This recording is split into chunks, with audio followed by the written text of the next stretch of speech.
และตระหนักถึงความสูญเสียที่อาจจะเกิดขึ้นหากไม่ปฏิบัติตามกฎจราจรเมื่อถึงทางแยกหรือทางข้ามทางม้าลายต้องชะลอรถและหยุดรถให้คนข้ามหากไม่ปฏิบัติตามกฎจราจรต้องระวังโทษปรับตามที่กฎหมายกำหนดมาร่วมสร้างกระแสการรับรู้สร้างความปลอดภัยทางถนนทางม้าลายปลอดภัยวินัยดีและการสวมหมวกนิรภัยทั้งคนขับและคนซ้อน 100% ตั้งแต่บัดนี้เป็นต้นไปด้วยความปรารถนาดีจากศูนย์อำนวยการความปลอดภัยทางถนนจังหวัดเชียงราย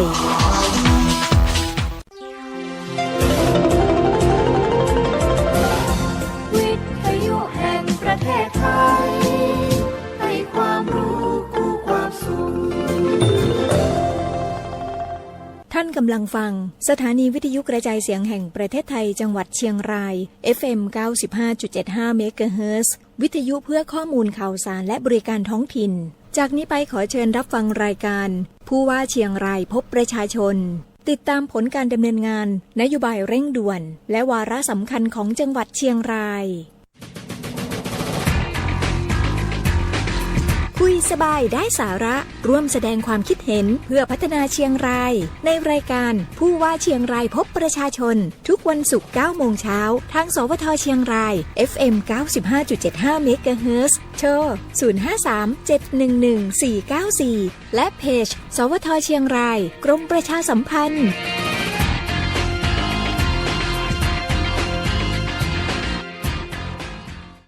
ต่อให้โลกจะหมุนเปลี่ยนแปลงเท่าไรแต่เชียงรายไม่เคยเปลี่ยนไปเหมือนเดิมอบอุ่นใจและยังงดงามคุณค่ามีแต่เพิ่มเติมต่อให้วันและคืนจะเดินผ่านไปทุกอย่างยังเหมือนเดิมล้านนาพญามังรายสร้างเมืองที่แสนงดงามที่เหนือสุดใต้ฟ้าครามยิ่งใหญ่พระธาตุดอยตุงหนึ่งเดียวงดงามสะกดหัวใจแม่ฟ้าหลวงเชียงรายดอกไม้ช่างงามตาตระการตาวัดร่องคุณ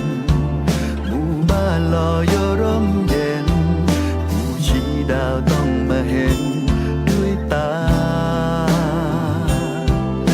ไปแอวหมู่บ้านพาฮีกี่ครั้งก็ยังต้องมาแม้ว่าวันเวลาจะไม่เหมือนเดิมต่อให้โลกจะหมุนเปลี่ยนแปลงเท่าไรแต่เชียงรายไม่เคยเปลี่ยนไปเหมือนเดิมอบอุ่นใจและยังงดงามคุณค่ามีแต่เพิ่มเติมต่อให้วันและคืนจะเดินผ่านไปทุกอย่างยังเหมือนเดิม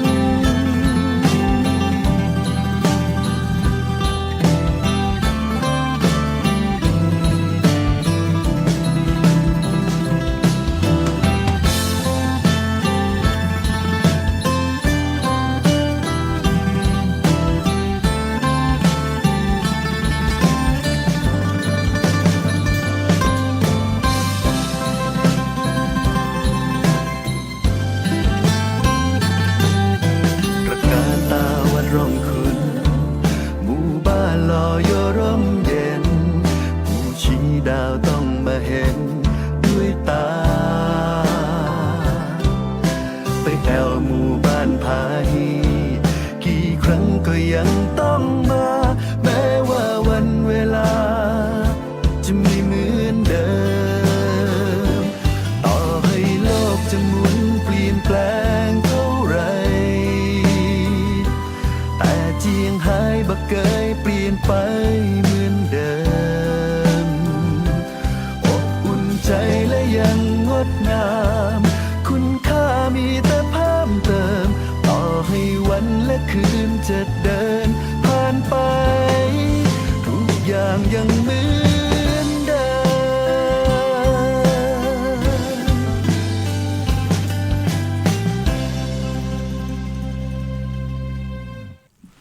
วัสดีค่ะสวัสดีค่ะ สวัสดีครับครับ สวัสดีคุณผู้ชมคุณฟังทุกท่านนะคะต้อนรับสู่รายการผู้ว่าเชียงรายพบประชาชนค่ะเป็นประจำทุกเช้าวันศุกร์9 โมงเช้าถึง 10 โมงเราจะมาติดตามภารกิจต่างๆพร้อมกับนโยบายการดูแลพี่น้องประชาชนของจังหวัดเชียงรายบ้านเราในรอบสัปดาห์นี้นะคะวันนี้อยู่กับท่านรองผู้ว่าราชการจังหวัดเชียงรายท่านรองประเสริฐจิตพลีชีพขออนุญาตสวัสดีครั้งค่ะ ครับ สวัสดีครับ สวัสดีครับ วันนี้เจอท่านรองนะคะ แน่นอนค่ะเรื่องสาธารณภัยต่างๆในบ้านเรานะคะ ที่วันนี้ต้องติดตามกันแล้วก็ท่านรองก็ดูแลมาอย่างต่อเนื่องนะคะ วันนี้มีทั้งเรื่องของคุณภาพน้ำนะคะ ที่ติดตามกันมาตลอดแล้วก็แน่นอนค่ะ14 กุมภาพันธ์ที่ผ่านมาเราเริ่มกันแล้วนะคะสำหรับการ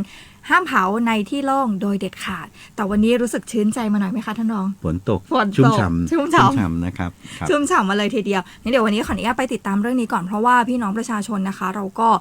เกาะติดกับเรื่องนี้มาประมาณปีกว่าๆเหมือนกันนะคะ เรื่องของคุณภาพแม่น้ำกกบางท่านอาจจะบอกว่าเป็นยังไงบ้างแล้วนะแบบนี้เรามีการติดตามคุณภาพน้ำมาโดยตลอดนะคะ พี่น้องประชาชนทุกท่านค่ะวันนี้เดี๋ยวเราจะมาฟังจากท่านรองนะคะว่า ณตอนนี้คุณภาพแม่น้ำกกเป็นอย่างไรบ้างครับก็นี้ก็ถือโอกาสนะครับมาแจ้งผลเนาะผลการตรวจเฝ้าระวังคุณภาพ คือเราตรวจเป็นประจำอยู่แล้วตรวจทุกเดือนตรวจทุกเดือนนะครับเราก็จะมีการตรวจน้ำใสหลักของเชียงรายเราทุกเดือนนะครับน้ำใสหลักเราก็น้ำกกน้ำสายน้ำลวกน้ำโขงจริงๆน้ำสายกับน้ำลวกนี่น้ำเส้นเดียวกันเนาะน้ำเดียวกันนะครับแล้วก็จะลงที่น้ำโขงนะฮะนอกจากนี้เนี่ยเราก็จะมีการตรวจเฝ้าระวังน้ำสาขาด้วยนะครับคือน้ำสวยน้ำลาวด้วยนะฮะก็ผลประจำเดือนมกราคมนะครับผลตรวจออกมาแล้วนะฮะก็สบายใจเลยนะครับคือไม่เกินค่ามาตรฐานนะครับบางส่วนอาจจะไม่มีสารปนเปื้อนด้วยซ้ำนะครับอย่างน้ำสาขาเนี่ยนะฮะก็พบไม่มีในส่วนของสารหนูนะครับส่วนสายน้ำหลักเราน้ำกกไม่เกินค่ามาตรฐานนะครับไม่เกิน 0.01 นะ 0.01 เพราะว่าแรกๆอาจจะมา 0.1 กว่าอย่างนี้อะไรอย่างเงี้ยค่ะ 0.01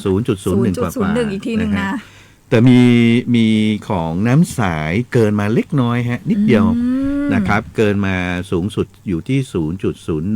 0.014 ค่ะก็พูดตัวเลขไปเดี๋ยวพี่น้องประชาชนก็จะไม่ค่อยเข้าใจนะฮะก็เอาเป็นว่าค่าเนี่ยมันเกินเล็กน้อยนะครับแล้วก็ยังไม่เกินที่จะนำเอาไปใช้ยกเว้นเรื่องเดียวครับคือการนำไปบริโภคโดยตรงแต่ว่าถ้านำไปใช้เรื่องของการใช้ในเรื่องของการเกษตรใช้ในเรื่องของการผลิตประปาต่างๆเนี่ยนะครับสามารถเอาไปผลิตได้นะครับเอาไปใช้ได้ตามปกติและที่สำคัญสัมผัสได้ใช่อันนี้แบบว่าลงเล่นน้ำได้ลงเล่นน้ำได้เล่นกีฬาทางก็ได้อยู่เหมือนกันนะครับเพราะฉะนั้นเรื่องผลน้ำเดือนนี้นะฮะก็สบายใจได้นะครับว่าคุณภาพน้ำเนี่ยนะครับคิดว่าช่วงนี้ต่อเนื่องเนี่ยมกรากุมภาเนี่ยผลน้ำยังไม่น่าจะเปลี่ยนแปลงนะครับคุณภาพน้ำก็ดีขึ้นนะครับจากสภาพน้ำทางกายภาพเราก็เห็นอยู่ว่าน้ำเนี่ยก็มีสภาพค่อนข้างจะใสขึ้นนะครับถ้าเกิดเรามองด้วยตาเปล่าของเราใช่ครับแต่มีสิ่งที่เป็นห่วงนะฮะสิ่งที่น่าเป็นห่วงนี่คือในเดือนนี้เราก็มีการตรวจตะกอนดินด้วยนะครับก็นำเรียนพี่น้องนะครับในส่วนคุณภาพน้ำเนี่ยเรามีการตรวจเฝ้าระวังเนี่ยถึงเดือนละ2 ครั้งนะฮะน้ำหลักที่ผมพูดถึงนะฮะน้ำโกกน้ำรวกน้ำสายน้ำโขงเราตรวจเดือนละ2 ครั้งนะฮะขณะเดียวกันเราก็มีการตรวจตะกอนดินนะครับเดือนละครั้งตะกอนดินก็คือที่อยู่ข้างใต้ตัวนี้ก็มีความสำคัญและมีความจำเป็นสิ่งที่น่ากังวลก็คือว่าในส่วนของตะกอนดินนั้นนะครับส่วนใหญ่แล้วเนี่ยจะเกินมาตรฐานนะตรงนี้นะเพราะเขาเป็นโลหะหนักใช่ครับมันก็จะตกตะกอนลงไปมันเกินมาตรฐานอย่างไรครับมาตรฐานเนี่ยของกรมกู้พิษเขากำหนดไว้2 มาตรฐานคือมาตรฐานหนึ่งเนี่ยก็คือมาตรฐานที่ปกป้องสัตว์ผิวดินนะปกป้องสัตว์ผิวดินสัตว์ผิวดินนี่มีอะไรก็พวกกุ้งพวกปูที่มันอยู่ใต้ดินใต้เดือนนะครับไอตัวเล็กๆเนี่ยมันอยู่ใต้ดินซึ่งมันก็จะเป็นอาหารปลาใช่ไหมเนี่ยตัวเล็กๆเนี่ยเป็นวงจรไปอีกถ้าปกป้องหน้าดินเนี่ยมันไม่เกินไม่เกินที่10มิลลิกรัมต่อกิโลกรัมแต่ว่าน้ำทั้งน้ำกกน้ำลวกน้ำสายเนี่ยเกินหมดเลยนะฮะเกินหมดเลยอันนี้หมายถึงตะกอนนะพี่น้องประชาชนทุกท่านค่ะคือเป็นตะกอนดินแต่น้ำไม่เกินแต่น้ำไม่เกินแต่ตะกอนดินเกินที่จะปกป้องสัตว์หน้าดิน นะครับกับอีกตัวหนึ่งคือถ้ามันเกินกว่านี้แล้วเนี่ยนะครับอยู่ที่30มิลลิกรัมต่อกิโลกรัมเนี่ยเขาเรียกว่ามันจะเกินมันจะเป็นอันตรายต่อสัตว์หน้าดินสัตว์หน้าดินก็อย่างที่ผมพูดถึงนะตัวสัตว์เล็กๆพวกกุ้งพวกไส้เดือนนะครับพวกเพียงพวกอะไรที่ใต้ดินอย่างเงี้ยนะฮะปรากฏว่าน้ำโขงเนี่ยเกินเยอะเลยนะครับน้ำกกเราเกินปกป้องแต่ก็ยังไม่เกินจะเป็นอันตรายนะครับไม่เกินที่จะเป็นอันตรายแต่น้ำโขงเนี่ยมันเกิน3333เนี่ยเขาจะเริ่มเป็นอันตรายต่อสัตว์หน้าดินน้ำโขงเนี่ยเกินสูงสุดมาถึง100มิลลิกรัมต่อกิโลกรัมน้ำโขงเหมือนจะเป็นพี่ใหญ่ที่ต้องรับน้ำจากหลายๆสายรับสารอะไรต่างๆเรื่องนี้ก็เป็นเรื่องที่ก็เดี๋ยวคงต้องเอาผลตรงเนี้ยนะครับนำเข้าที่ประชุมของคณะกรรมการเฝ้าระวังซึ่งเราประชุมทุกเดือนหลังจากผลการตรวจในครั้งนี้วันนี้ถือโอกาสมาแจ้งผลให้พี่น้องได้ฟังนะฮะแล้วก็เดี๋ยวคณะกรรมการก็จะมีการประชุมพิจารณากันนะครับแต่ว่าสรุปแล้วเนี่ยคุณภาพน้ำนะครับในเดือนมกราคมกุมภาพันธ์ในตัวน้ำนั้นนะครับมีเกินเล็กน้อยที่ลำน้ำสายเท่านั้นน้ำลวกน้ำโขงน้ำกกไม่เกินมาตรฐานที่เกินที่น่ากังวลก็คือเรื่องของตะกอนดินนะครับตะกอนดินจะเกินค่าที่ปกป้องสัตว์หน้าดินนะครับส่วนน้ำโขงจะเกินในขณะที่อาจเป็นอันตรายต่อสัตว์หน้าดินสัตว์หน้าดินก็อย่างที่ผมพูดถึงพวกกุ้งพวกสัตว์พวกแมลงตัวเล็กๆที่อยู่หน้าดินนะซึ่งก็จะเป็นเกี่ยวข้องกับเรื่องของห่วงโซ่อาหารของคนเรานะครับก็คือพวกนี้ก็จะเป็นพวกอาหารปลาแล้วปลาก็จะไปกินก็เกิดการสะสมได้ใช่ไหมครับนะครับนั่นแหละเป็นเหตุผลที่ว่าทำไมเราต้องตรวจตั้งแต่คุณภาพน้ำคุณภาพตะกอนดิน เพราะว่าอย่างที่ท่านรองบอกเลยนะคะว่าถ้าคุณภาพตะกอนดินไม่ผ่านอย่างนี้ละกันแล้วสัตว์ต่างๆไปกินมาอะไรเงี้ยค่ะเราก็ต้องเป็นวงจรชีวิตต่างๆนั่นเนี้ยเราไม่ได้นิ่งนอนใจก็จะต้องตรวจสอบกันต่อไปถูกต้องครับแต่ก็พูดให้พี่น้องคลายกังวลอยู่นิดนึงนะครับในเรื่องของการตรวจสัตว์เนี่ยนะฮะเราจะมีการตรวจอีกชนิดนึงซึ่งตอนนี้เราก็วางไว้ตรวจทุกเดือนแต่ผลยังไม่ออกก็คือตรวจปลานะครับตรวจพืชที่อยู่ริมน้ำกกตรวจปลาที่อยู่ในน้ำกกน้ำลวกน้ำสายเช่นเดียวกันก็โดยทางประมงนะพืชก็โดยทางเกษตรเนี่ยก็จะเก็บตัวอย่างเอาไปตรวจแล้วก็เฝ้าระวังทุกเดือนเช่นเดียวกันที่ผ่านมาเนี่ยปลายังไม่เกินนะครับยังไม่เกินค่ามาตรฐานเพราะว่าที่เมื่อกี้ได้นำพูดว่าไอสัตว์หน้าดินมันเริ่มมีผลแล้วนะครับมันหมายถึงว่าดินเนี่ยตะกอนดินมันค่าสูงแล้วปลาไอสัตว์หน้าดินที่เขาที่อยู่อาศัยบนสัตว์หน้าดินแล้วปลาไปกินเนี่ยแล้วปลาจะมีการสะสมไหม คือส่วนหนึ่งเนี่ยมันสามารถเขาเรียกว่าแปลงถ้าจะพูดในเชิงเทคนิคไปเป็นสารอนินทรีย์สารอินทรีย์อะไรต่างๆเนี่ยนะฮะพอกินเข้าไปแล้วบางส่วนก็มีการขับถ่ายเรื่องต่างๆเพราะนั้นพอมันกินเข้าไปแล้วเนี่ยปลาเนี่ยมันยังไม่ถึงขนาดว่าจะได้รับสารเลยก็เหมือนคนเราใช่ไหมคะถูกต้องครั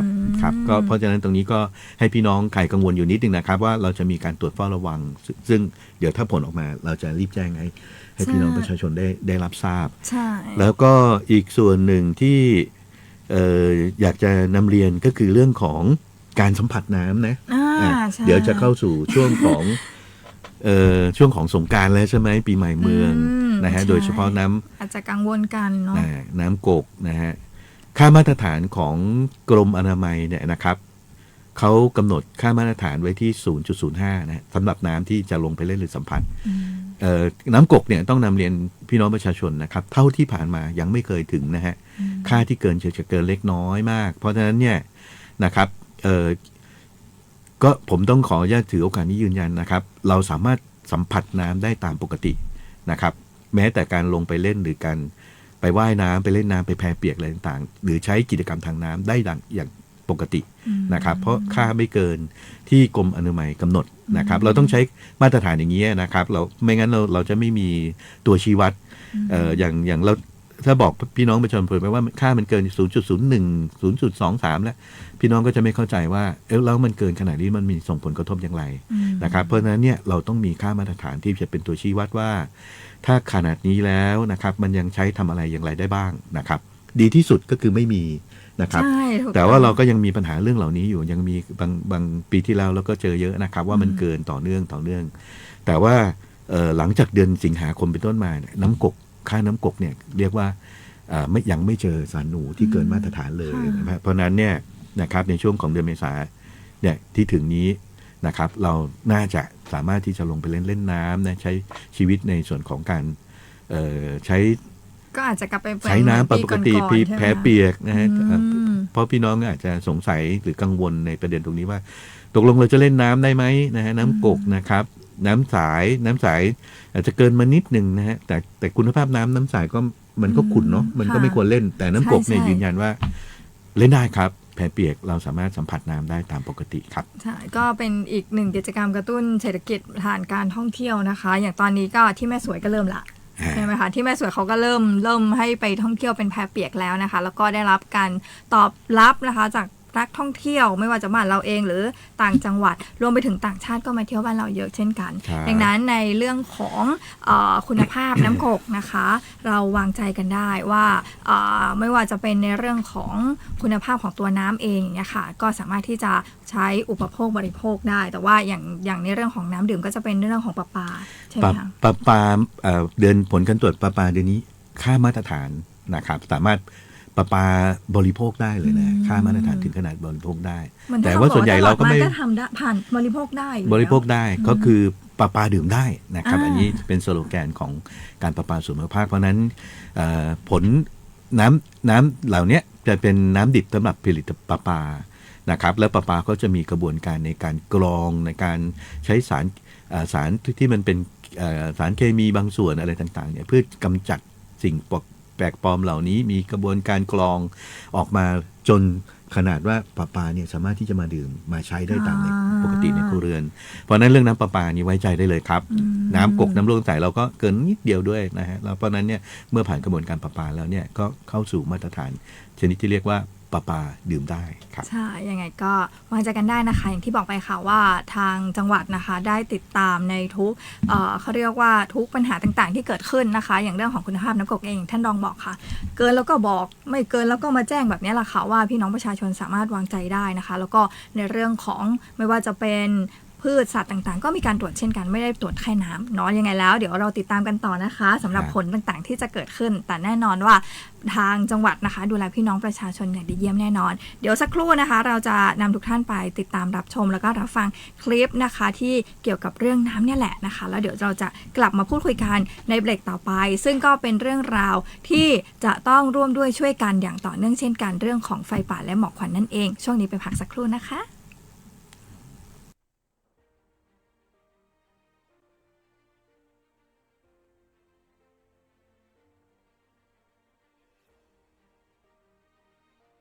สวัสดีค่ะ พี่น้องประชาชนชาวเชียงรายทุกท่าน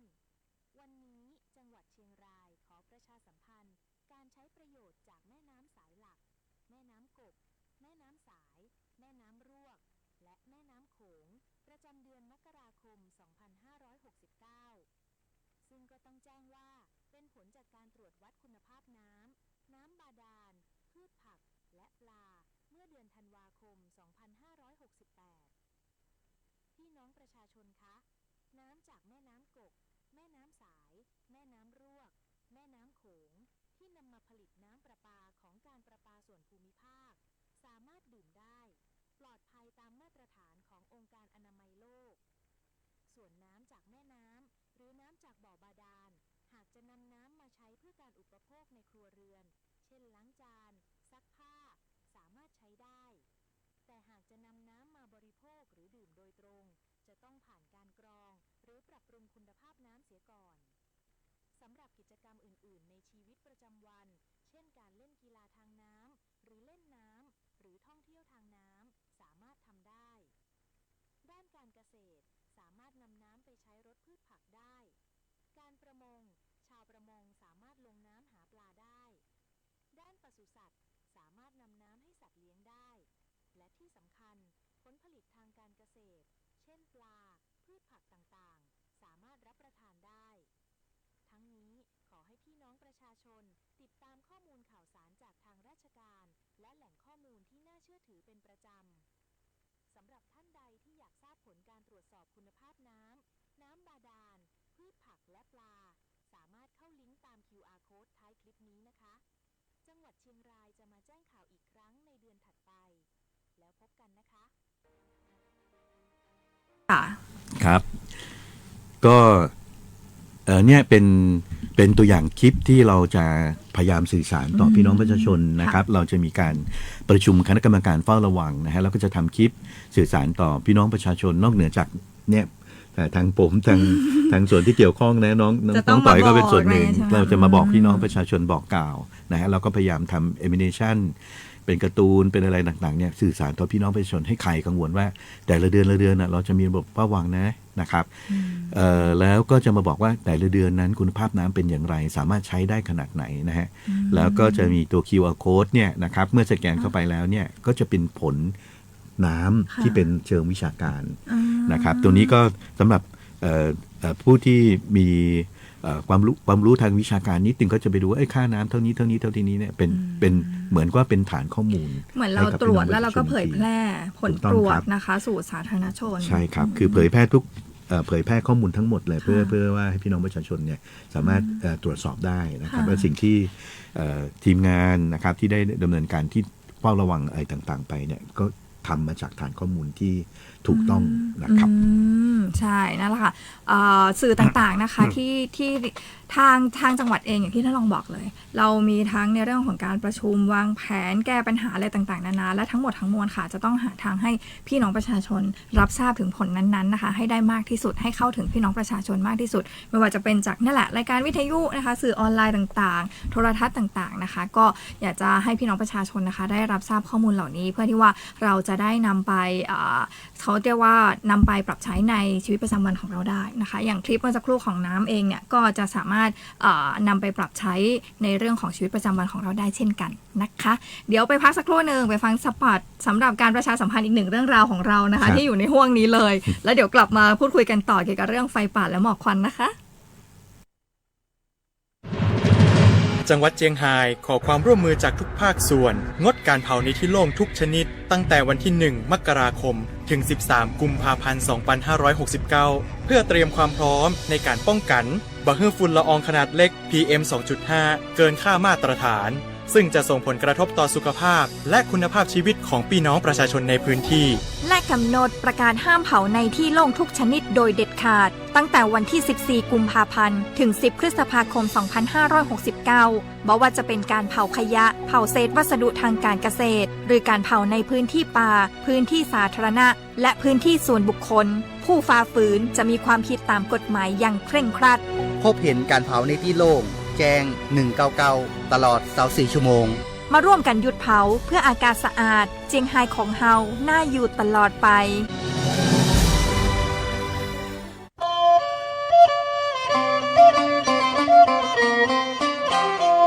ท่านเทวดาเจ้าค่ะบเดลบหันฮื้อเหล็กเด็ดไผ่เลยนะเจ้าค่ะโอ้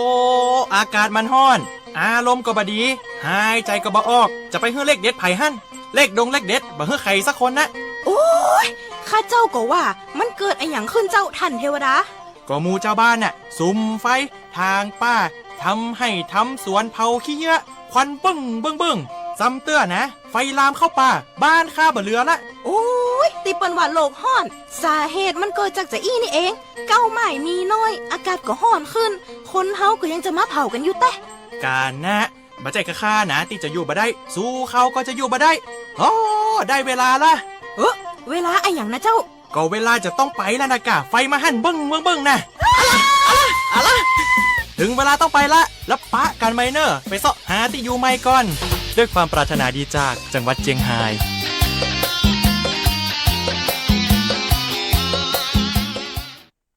ใครยังเผาอยู่นะเจ้าเดี๋ยวเจ้าตีจะไปอยู่ตัวนะเลขเด็ดก็จะมาได้นะเจ้ากลับเข้าสู่รายการผู้ว่าเชียงรายพบประชาชนกันต่อค่ะยังอยู่กันท่านรองประเสริฐจิตพลีชีพนะคะแน่นอนว่าห่วงนี้เรามาติดตามกันเรื่องของการเตรียมความพร้อมนะคะที่จะเฝ้ารับมือเรื่องของสถานการณ์ไฟป่าแล้วก็ฝุ่นควัน PM 2.5 แต่ที่แน่นอนเลยเราโชคดีหรือเปล่าคะหรือว่ายังไงเมื่อคืนฝนตกชุ่มฉ่ำครับช่วงนี้ก็ต้องพูดถึงเรื่องของอากาศสภาพอากาศฤดูกาลก่อนนะฮะก็กรมอุตุนิยมวิทยาเนี่ยนะครับได้กำหนดประกาศเข้าสู่ฤดูร้อนแล้วนะฮะอย่างเต็มอย่างทางการแล้วนะครับตั้งแต่วันที่22 กุมภาพันธ์วันอาทิตย์นี่นะฮะแต่วันนี้ตอนนี้ยังฤดูหนาวอยู่นะฮะ ตอนนี้ยังหนาวอยู่นะคะแต่เขาประกาศเมื่อวานครับแล้วก็ช่วงนี้นะครับถึงวันที่ประมาณ27 26 27เนี่ยก็จะมีฝนเนาะเมื่อคืนเราก็มีฝนลงมาชุ่มฉ่ำแต่ฝนก็ไม่ได้ทั่วทั้งจังหวัดไม่ใช่เป็นเรื่องของมรสุมอะไรนะเป็นฝนจากภาวะความกดอากาศอะไรต่างๆเนี่ยนะครับก็มีปริมาณฝน10 ถึง 20% เท่านั้นของพื้นที่นะครับก็โชคดีว่ามันตกในบริเวณเมืองหรือบริเวณรอบๆนอกนะครับแล้วก็จะกระจายออกไปนะฮะเพราะฉะนั้นช่วงนี้ก็ต้องเฝ้าระวังนิดนึงนะฮะมันจะมีลมนะฮะหรืออาจจะมีในส่วนของพายุลูกเห็บเป็นไปได้นะครับเพราะว่าเขาเรียกว่าจากหนาวแล้วมาเจอร้อนแล้วนี้ใช่ไหมคะสภาพอากาศกดอากาศความควบอากาศอะไรต่างๆเหล่านี้นะทางเชิงเทคนิคนะเราไม่ค่อยเข้าใจท่านอุตุจะบอกใช่ไหมคะอุตุนิยมวิทยาก็จะเตือนมาแล้วก็23 ถึง 25ห่วงนี้แหละที่ท่านจะต้องเฝ้าระวังไม่ว่าจะเป็นฝนคือถ้าเป็นหน้าฝนเนี่ยมันอาจจะต้องเฝ้าระวังเรื่องฝนตกหนักและทำให้น้ำเยอะอะไรอย่างนี้ใช่ไหมคะแต่อันนี้คือลมที่ท่านต้องเฝ้าระวังคือลมกับเนี่ยอย่างที่ท่านลองบอกลูกเห็บอาจจะมีบ้างอาจจะนะฮะอาจจะก็ต้องเฝ้าระวังนะครับนี้ก็มาพูดถึงเรื่องของไฟป่าหมอกฟันใช่ไหมครับใช่ไฟป่าหมอกฟันเรามีการประกาศนะครับอย่างได้ประชาสัมพันธ์มาอย่างต่อเนื่องนะครับเรามีการประกาศห้ามเผาในที่โล่งโดยเด็ดขาดแล้วนะตั้งแต่1 มกราคมเป็นต้นมาถึง13 กุมภาพันธ์อันนั้นนะคือเรามาขอความร่วมมือจากท่านนะคะให้ช่วยกันบริหารจัดการเชื้อเพลิงเนาะเสร็จแล้วพอ14 กุมภาพันธ์ที่ผ่านมาครับก็มีการประกาศห้ามเผาในที่โล่งทุกชนิดโดยเด็ดขาดตั้งแต่วันที่14 กุมภาพันธ์ถึงวันที่10 พฤษภาคมแต่ว่าเราก็มีข้อแม้ว่าถ้าสถานการณ์มันดีขึ้นนะฮะก็อาจจะปรับเปลี่ยนได้นะฮะสถานการณ์ดีขึ้นหมายถึงอากาศเปิดมีคุณภาพอากาศที่ดีฝนตกลงมาคุณภาพอากาศดีแล้วอาจจะไม่ถึง10 พฤษภาคมก็ได้เพราะอย่างปีที่แล้วเราก็ไม่ได้ถึงตามห่วงที่เรากำหนดใช่ไหมคะเพราะว่าคุณภาพอากาศบ้านเราค่อนข้างดีนิดนึงเหมือนจะตัดลงมาไม่กี่วันอะไรอย่างเงี้ยค่ะก็อย่างที่สื่อสารกันไปตลอดนะคะในหลายๆการบอกว่าถ้าเราร่วมด้วยช่วยกันในหลายๆปีพออากาศดีมากขึ้นห่วงของการห้ามเผาเด็ดขาดก็อาจจะน้อยลงก็ได้ถูกต้องครับถูกต้องแล้วก็แต่ว่าอย่างปีที่แล้วในส่วนของปีนี้ต้องพูดถึงที่มาว่าทำไมปีนี้เราเป็นวันที่10 พฤษภาคมปีที่แล้วเรา15 พฤษภาคมนะครับก็เราก็ไม่ถึงนะฮะเราก็ประกาศอีก5 วันสุดท้ายเนี่ยไม่อากาศดีแล้วคือคำว่าอากาศดีก็คืออากาศมันยกตัวลอยตัวหรือกับมันโฟมันสามารถระบายอากาศได้ดีนะฮะมันไม่มีภาวะนี้เขาเรียกว่าฝาชีครอบนะครับฝาชีครอบเนี่ยเราก็ประกาศซึ่งด้วยคุณภาพอากาศเป็นสิ่งที่เราไม่สามารถใช้อะไรควบคุมเขาได้วิทยาศาสตร์หรือยังเป็นไข้อย่างเงี้ยค่ะหมอก็ช่วยเราได้แต่อันเนี้ยคือเราต้องร่วมด้วยช่วยกันก่อนครับเพราะนั้นในส่วนของการประกาศห้ามเผานะครับเราก็จะเป็นตัวประกาศที่จะขอความร่วมมือพี่น้องประชาชนนะครับได้งดการเผาในที่โล่งทุกชนิดนะครับพี่น้องด้านการเกษตรด้วยนะครับช่วงของต้นปีที่ผ่านมาเนี่ยเราก็เป็นช่วงที่เราขอความร่วมมือแล้วก็อาจจะมีบางส่วนที่เราให้สามารถที่จะบริหารจัดการเชื้อเพลิงได้แต่เรายังมีอีกช่วงหนึ่งเราก็เข้าใจตรงนี้เราอยากจะขอสื่อสารนะครับพี่น้องประชาชนเนี่ยที่มีความจำเป็นอาจจะต้องใช้เชื้อเพลิงในการบริหารจัดการพื้นที่นะฮะอย่างพื้นที่การเกษตรบนดอยนะฮะเพราะว่ามันไม่สามารถไถกบฝังหรือใช้อินทรีย์อะไรไปย่อยสลายอะไรได้นะฮะซึ่งก็จะทำให้ต้นทุนการผลิตของพี่น้องประชาชนมันสูงอันนี้ต้องบอกว่าคณะทำงานเรามีความเข้าใจนะฮะเพราะนั้นช่วงก่อนที่ฝนจะตกมาก็จะเปิดโอกาสให้สามารถที่จะใช้บริหารจัดการเชื้อเพลิงได้ภายใต้การควบคุมของเจ้าของสวนเจ้าของไร่ก็ดีนะฮะหรือของเจ้าหน้าที่ก็ดีนะครับแล้วก็ภายใต้ภาวะอากาศที่มันไม่เกิดภาวะอากาศที่มันปกคลุมแล้วหรือฝาชีครอบแล้วเนี่ยช่วงนั้นก็สามารถที่จะบริหารจัดการเชื้อเพลิงได้นะฮะอันนี้ก็อยากจะสื่อสารไปถึงพี่น้องประชาชนเพราะนั้นช่วงนี้เป็นช่วงที่เตรียมการที่จะเข้าสู่ฤดูกาลของหมอกควันไฟป่าอย่างเต็มรูปแบบเนี่ยนะครับช่วงนี้ต้องขอความร่วมมือตรงนี้ต้องงดเผาไว้ทุกชนิดนะครับเพราะว่าถึงแม้ว่าฝนจะตกมานะฮะแต่ถ้าพี่น้องเผาในช่วงนี้นะฮะไอ้หมอกควันเนี่ยมันไม่ไปไหนนะมันก็จะสะสมนะฮะแล้วเมื่อเกิดบวกกับความกดอากาศต่างๆเนี่ยมันจะเกิดภาวะในเรียกว่าฝาชีครอบปกคลุมลงมามันจะมองเห็นภาพได้ชัดเนาะว่าถ้าเกิดเหมือนฝาชีครอบอยู่อะไรเงี้ยควันก็จะเวียนอยู่ที่บ้านเรานี่แหละไม่ไปไหน ถูกต้องครับ แล้วช่วงของจังหวัดเชียงรายนะที่เราประสบปัญหามากที่สุดเนี่ยก็คือเดือนมีนาคมจนถึงเดือนเมษายน แล้วก็รวมถึงต้นเดือนพฤษภาคมด้วยนะครับเพราะฉะนั้นก็ปีนี้เราก็เลยขอความร่วมมือถูกต้องครับก็ขอความร่วมมือพี่น้องประชาชนนะครับห้ามเผาทุกชนิดนะครับตั้งแต่14กุมภาพันธ์ถึงวันที่10พฤษภาคม ใช่ไหมคะแล้วในส่วนของทุกที่ค่ะเราจะมีมาตรการสำหรับท่านที่อาจจะเขาเรียกว่าฝ่าฝืนมาตรการนี้ก็จะมีนี้ก็ผมยกตัวอย่างนะครับในถ้าหากมีการเผาในเขตป่าสงวนป่าอุทยานอะไรต่างๆเนี่ยโทษค่อนข้างสูงนะครับแล้วก็จะมีคดีทุกปีนะฮะปีที่แล้วก็มีหลายคดีนะครับแล้วมีรางวัลนำจับด้วยนะครับต้องบอกว่าจริงๆไม่ได้อยากจะดำเนินการจับกุมอะไรแต่การลักลอบเผาป่าถือว่าเป็นการดำเนินการที่ฝ่าฝืนนะฮะเราตักเตือนแล้วก็ยังมีแล้วป่าผืนหนึ่งก็กว่าจะเป็นป่ามาสักผืนนี่ก็โอ้โหใช้เวลานานมากนะคะก็หากฝ่าฝืนนะฮะถึงช่วงนั้นจริงๆช่วงที่วิกฤตแล้วก็ยังมีการฝ่าฝืนเนี่ยนะครับมีโทษนะครับระวางโทษจำคุกตั้งแต่1ปีถึง30ปีนะครับอันนี้เราใช้พรบในส่วนของป่าไม้นะครับหรือปรับตั้งแต่ 10,000 บาทนะครับจนถึง3 ล้านบาทนะถือจะเห็นว่าโทษสูงมากเลยนะฮะ 10,000 บาทนะครับถึง3 ล้านบาทขึ้นอยู่กับความหนักเบาหรือความเสียหายที่เกิดขึ้นกับผืนป่านะครับไม่ว่าป่าสงวนป่าอุทยานหรือป่าอนุรักษ์ต่างๆเพราะฉะนั้นนี่เป็นตัวอย่างโทษนะครับที่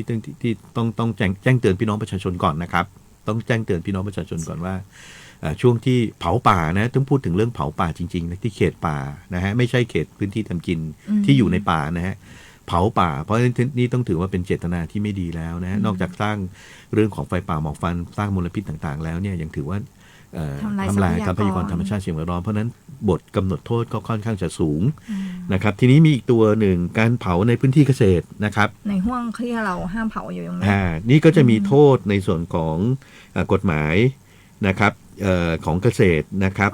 ด้วยนะฮะก็คือกระทรวงเกษตรเนี่ยเขาก็จะมีการประกาศ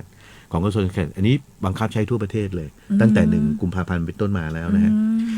หากเผาในพื้นที่การเกษตรนะพื้นที่การเกษตรหมายถึงว่าเป็นที่ที่พี่น้องเกษตรกรเนี่ยได้ลงทะเบียนไว้กับเกษตรอำเภอเกษตรจังหวัดอะไรต่างๆนะครับเผาตั้งแต่ที่1 มกราคมเป็นต้นไปเกิดจุดฮอตสปอตขึ้นมาหากเกิดความเสียหายขึ้นมา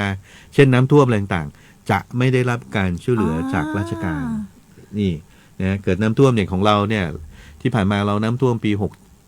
68นี่เยอะเลยนะฮะถ้าเกิดพี่น้องเนี่ยไปใช้เชื้อเพลิงเผานะในที่นาจะเกิดจุดฮอตสปอตขึ้นมาในช่วงที่เราห้ามเผานะครับราชการงดการช่วยเหลือนะครับอันนี้เป็นประกาศของทั่วประเทศเลยนะครับเป็นประกาศของกระทรวงเกษตรนอกจากนี้ยังมีโทษกำหนดตามพรบสาธารณสุขอีกนะครับในช่วงที่ถ้าเผาในช่วงห้ามเผานะครับไม่เกิน3 เดือนปรับไม่เกิน 25,000 บาทนะอันนี้ต้องแจ้งเตือนกันก่อนนะครับว่าไม่ประกาศตัวนี้ไม่ใช่ว่าประกาศแล้วขอความร่วมมือแล้วก็ประกาศลอยๆนะจะมีกฎหมายรองรับแล้วก็จะมีความผิดด้วยนะเพราะฉะนั้นต้องย้ำเตือนพี่น้องประชาชนนะครับ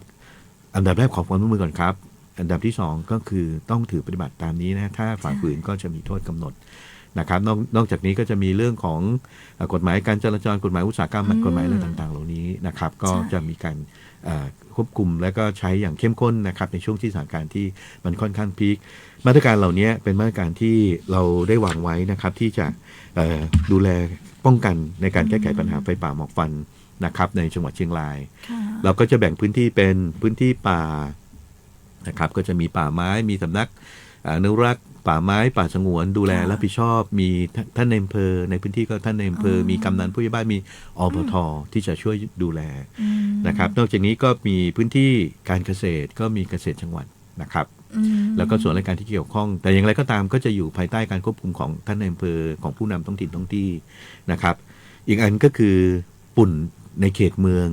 นะครับเราก็จะดูเรื่องของควันดำเรื่องของโรงงานอุตสาหกรรมเรื่องที่เกี่ยวข้องนะครับกับในพื้นที่ในชุมชนต่างๆนะครับเรื่องของรถขนดินใช่ครับใช่ไหมคะนอกจากนี้นะครับก็จะมีมาตรการด้านผลกระทบต่อสุขภาพพี่น้องประชาชนถ้าสถานการณ์ที่มันรุนแรงและพีคนะก็ต้องบอกว่าปีนี้เป็นข่าวดีเราก็เตรียมพร้อมรับมือไว้แล้วเตรียมพร้อมแล้วก็มีการจัดตั้งศูนย์ในการตอบโต้นะครับ ภาวะฉุกเฉินทางการแพทย์ของสาธารณสุขจังหวัดของรพสตในสังกัดขององค์การบริหารส่วนจังหวัดทุกแห่งนะฮะก็สามารถที่จะดูแลพี่น้องประชาชนกลุ่มเปราะบางต่างๆเนี่ยอย่างต่อเนื่องนะครับเพราะเรามีห้องปลอดฝุ่นมีห้องปลอดฝุ่นค่ะที่ได้ดำเนินการมาอย่างต่อเนื่องในหลายๆปีที่ผ่านมาด้วยถูกต้องครับแล้วก็สำหรับ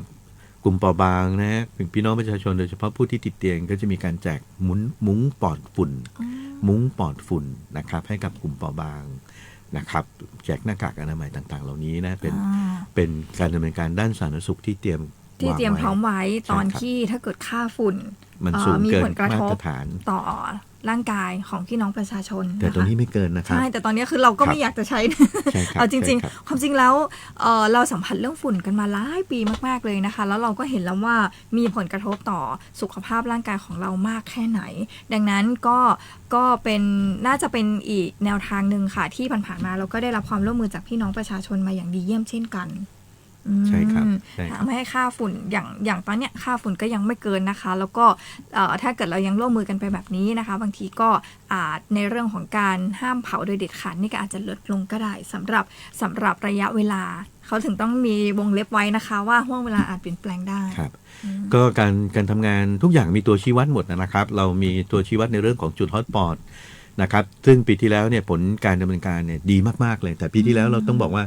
ก็มีฝนฟ้ามาช่วยนะแต่ปีนี้เราก็ได้รับการแจ้งเตือนจากอุตุมาว่าปีนี้ฝนจะน้อยนะฮะเพราะฉะนั้นพี่น้องประชาชนต้องช่วยกันนะครับงดเผานะครับปีที่แล้วนี่มีฝนช่วยนะครับปีนี้น้อยลงแต่ปีนี้มีแววมาแล้วว่าฝนอาจจะไม่ได้มาช่วยเราไม่ได้ช่วยเรานะช่วงสถานการณ์ที่จะพีคก็คือเดือนมีนาคมเดือนเมษายนฝนจะน้อยกว่าปีที่แล้วนะครับอันนี้เป็นค่าอากาศนะฮะที่พี่น้องประชาชนเราก็ดูว่าของแม่สายเนี่ยนะครับจริงๆไม่ได้มีจุดฮอตสปอตเลยนะแต่ค่าสูงกว่าที่เขตเมืองกับเขตเชียงของนะครับของแม่สายอยู่ที่34ค่ามาตรฐานอยู่ที่ 37.5 ที่จะเริ่มมีผลกระทบนะปัญหาของเราเลยจะมี2ส่วนนอกจากเรื่องของจุดฮอตสปอตที่เกิดในพื้นที่เราแล้วเนี่ยเรายังต้องรับกระแสลมที่มาจากจังหวัดข้างเคียงนะครับหรือจากประเทศเพื่อนบ้านด้วยเพราะฉะนั้นนโยบายเรื่องของการรับภาวะกระแสลมเหล่านี้ก็จะมีการพูดคุยกับประเทศเพื่อนบ้านด้วยนะครับอย่างของเมียนมานะครับก็วันที่4นี้นะครับในส่วนของคณะกรรมการ TBC คณะกรรมการชายแดนระหว่างไทยเมียนมาเนี่ยก็จะพูดคุยกันในเรื่องของหมอกควันก็จะเป็นหัวข้อหนึ่งเรื่องสารพิษก็จะเป็นอีกหัวข้อหนึ่งจะขอความร่วมมือต่อสหภาพเมียนมาในการควบคุมการเผานะฮะซึ่งก็ถือว่าเป็นการเป็นมาตรการหนึ่งถึงแม้ว่าจะเป็นเรื่องที่ค่อนข้างยากนะถ้าเพราะประเทศเพื่อนบ้านเราเนี่ยก็จะมีในเรื่องของมีปัจจัยต่างๆเนี่ยที่มันควบคุมค่อนข้างยากแต่ก็เป็นมาตรการที่เราที่จะดำเนินการเนี่ยเพื่อให้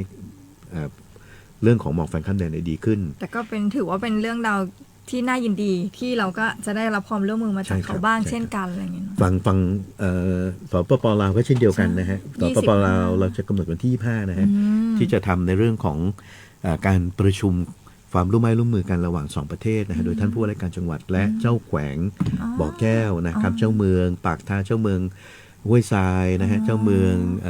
แขวงชัยบุรีอะไรต่างๆเหล่านี้นะครับมาพูดคุยกันแล้วมีการจัดทำสัญลักษณ์โดยการทำแนวกันไฟ2แผ่นดินนะฮะที่ภูชีฟ้าวันที่25ที่ถึงนี้ก็เป็นมาตรการที่เราจะพยายามปิดช่องว่างทุกอย่างนะฮะเพื่อให้เรื่องสถานการณ์เรื่องไฟป่าหมอกควันของจังหวัดเชียงรายเราเนี่ยดีขึ้นนะครับแต่เห็นช่วงสัปดาห์ที่ผ่านมาในหลายๆอำเภอท่านนายอำเภอเริ่มนำพี่น้องประชาชนลงไปทำแนวกันไฟแล้วเยอะมากนะฮะช่วงนี้เป็นช่วงเตรียมพร้อมนะครับถึงแม้ว่าจะเป็นช่วงห้ามเผาแล้วนะฮะแต่ก็ยังเป็นต้นฤดูที่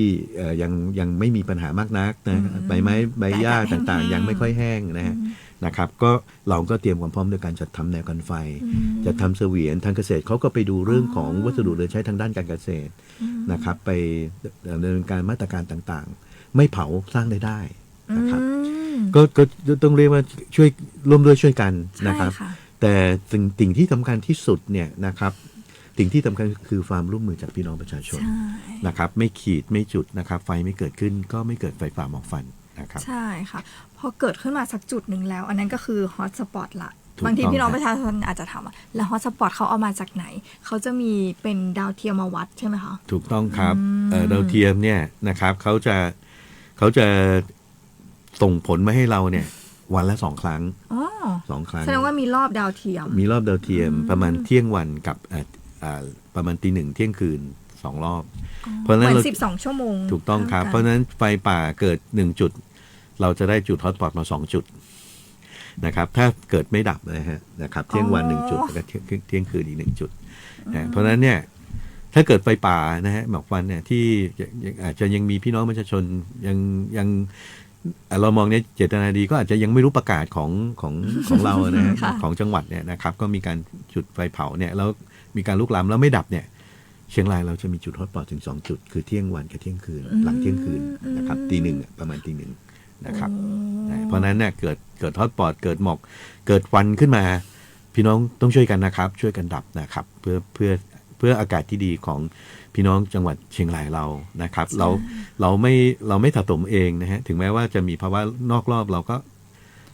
ถ้าบวกของเราไปด้วยมันก็จะยิ่งเยอะถูกไหมครับเพราะฉะนั้นเนี่ยเราพยายามเนี่ยปัจจัยไหนที่เราตัดได้เราจะตัดออกไป ใช่ถูกต้องแล้วตัวชี้วัดเราเหมือนเดิมเลยนะคะไม่ว่าจะคุณภาพอากาศที่ดีรวมไปถึงจุดฮอตสปอตก็ร่วมด้วยช่วยกันนะคะเราไม่อยากให้เกิดจุดฮอตสปอตเพิ่มมากขึ้นเพราะเป็นสิ่งที่เกี่ยวเนื่องเหมือนกันนั่นแหละยิ่งจุดฮอตสปอตมากนั่นก็หมายความว่าควันไฟก็เยอะ ถูกต้อง อย่างนี้ ถูกต้องฮะ นะคะอย่างเราพี่น้องชาวบ้านเนาะวันก่อนมีโอกาสลงไปในพื้นที่เหมือนกันก็เราเอื้อนกันได้นะคะ เราบอกกันได้ ถ้าบางบ้านอาจจะบอกว่าอย่างที่ท่านรองบอกว่าอาจจะยังไม่ทราบอะไรเงี้ยเราเป็นบ้านใกล้เคียงที่เรารู้แล้วก็บอกเขาก็ได้นะคะ ว่าเขาห้ามเผาเด็ดขาดแล้ว นะฮะ นะ โดยเฉพาะคนเฒ่าเนาะคนเฒ่านะท่านก็เดี๋ยวช่วงนี้ก็ใบไม้ร่วงนะฮะคนเฒ่าก็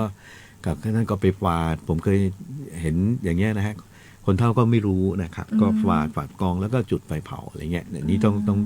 องฝากเตือนบอกฝากย้ำเตือนด้วยนะครับตอนแรกนี่ก็จะไม่ก็จะเตือนก่อน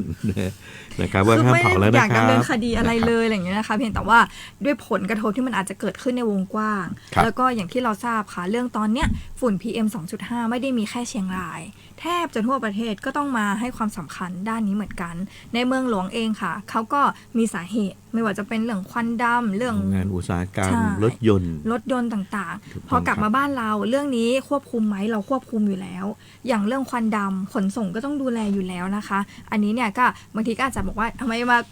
อะไรนะกำชับแต่ว่าเรื่องห้ามเผาของพี่น้องเกษตรกรแต่ซึ่งในอีกสาเหตุหนึ่งอะค่ะของการเกิดมลพิษต่างๆแบบเนี้ยก็มีการควบคุมเหมือนกันอย่างท่านลองบอกไม่ว่าจะเป็นควันดำ ถูกต้องฮะเรื่องของควันดำเขาควบคุมทั้งปีแต่ช่วงนี้เราก็จะเน้นเป็นพิเศษนะอย่างตำรวจนะฮะเมื่อวาน ก็จะตรวจ เมื่อวานมีการประชุมคณะกรรมการเฝ้าระวังกัน ค่ะ ใช่ไหมฮะแต่ตำรวจก็มีมาตรการนะฮะในช่วงนี้ก็ต้องตั้งแต่นี้ไปช่วงห้ามเผาก็จะเน้นเรื่องของการตรวจลดควันดำพี่น้องประชาชนลดไขควันดำเนี่ยต้องไปดูนะครับไปแก้ไขให้เรียบร้อยนะครั ใช่ บ รวมไปถึงผู้ประกอบการขนดิน ด้วย ท่านต้อง ะครับ คลุม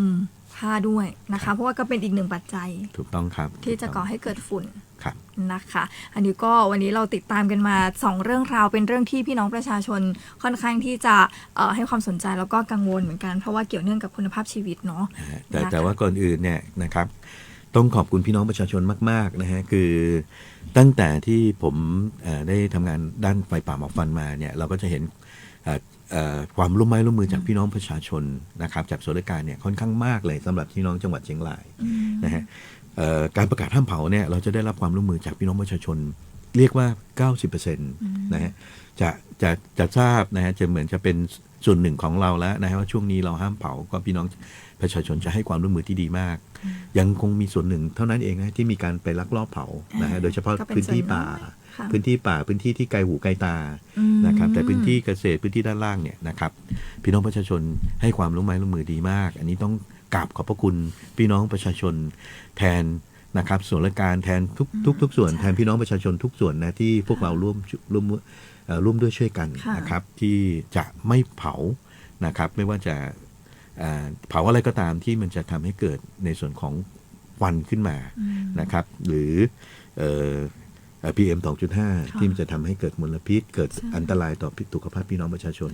อันนี้ต้องขอถือโอกาสนี้ขอบคุณพี่น้องประชาชนมาแล้วก็หวังว่า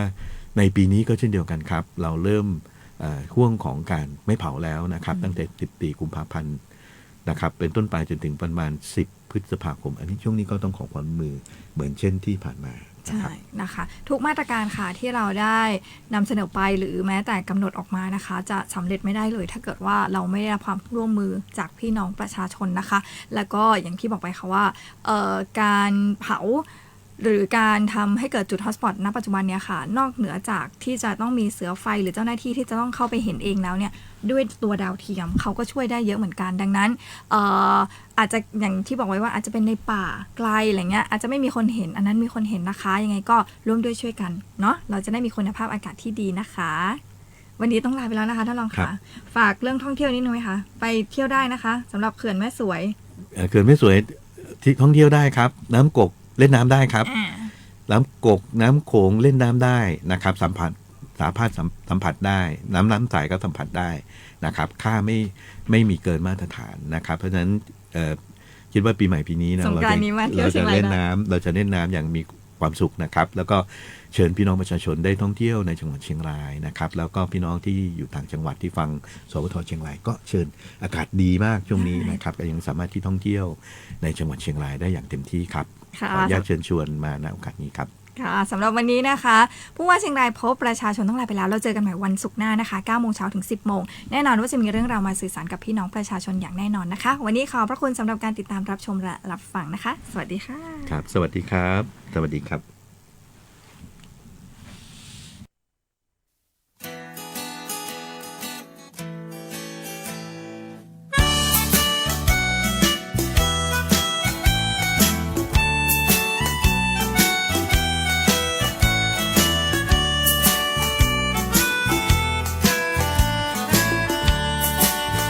น้องครับไปตุยกันก่อนถึงอายมารอแต่ก็ใจดีแฟนอายก็ยังบ่มีอายเป็นคนดีที่บ่มีแฟนปะให้ป่าไปแอวบ่ใจว่าแซวโอเล่นบ่ได้สู่เวียงเจียงหายสบายม่วนใจแต่นาไปไว้พระธาตุดอยตุงแอวภูชีฟ้าไร่ชาชุยฟงศิลปะบ้านดำร้องหุ่นวัดขาวแล้วป่าน้องสาวไปทำหลวงขุนน้ำนางนอนไปกินหนุ่มสั้นเข้าซอยไปแอวบนดอยเทิดไทยแม่สลองดอกไม้ธรรมชาติจวนมองม่วนใจแท้ๆน้องนครเคียงหา